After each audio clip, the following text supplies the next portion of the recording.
All right, we're back, and we want you to imagine that this was winter, and the mountains behind us were all filled with snow, and people were snowboarding with big smiles on their face, because we're going to talk about SSX 3. It's from EA Sports Big. It's for the PlayStation 2, but it's also going to be on the Xbox and GameCube. What did you think of this game, man? SSX has a huge following. The people who love SSX really love SSX. Yes. And I think they're really going to love this game as well. Well, I'm one of those people. I love the first SSX. I'm one of those people that thought the first one was the best launch title with the PlayStation 2. It really showed off what that system was capable of, and I had a great time playing that game.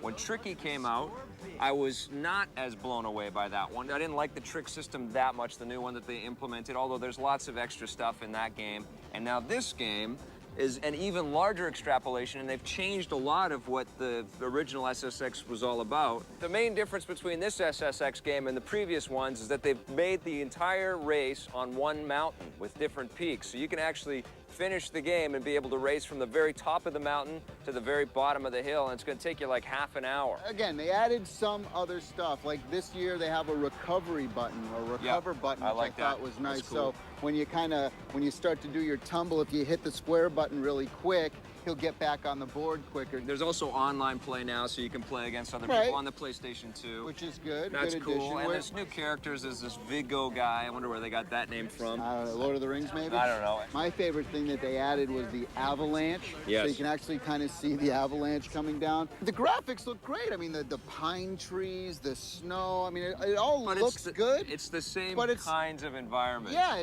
it's a ramp, and it's a snow, and it's a tree, and that's all you get for the whole game. But that's the challenge with making a snowboard game, because not only do they have to compete with the fact that even though this is a very unrealistic snowboarding game, it has to adhere to some of the things that we know about snowboarding, and there's lots of snow and it's white, you know, so it has to have that. If you've never played SSX before, this is definitely the one to pick up. Absolutely. You're going to have a great time with it.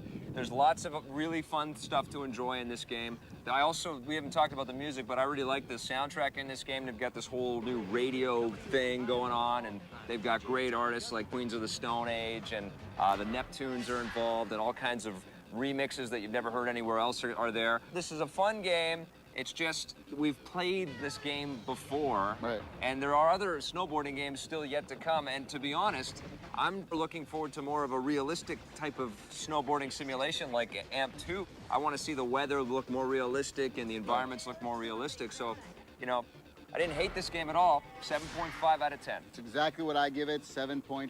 Finally, we agree. On the positive side, SSX 3 features incredible graphics, a great job in the visuals. There's a great soundtrack and a cool in-game radio station. But the best part about the game is all the new interactive environmental stuff. It's amazing to race with an avalanche behind you. On the negative side, although the tracks all look amazing, there's really not that much variety in style.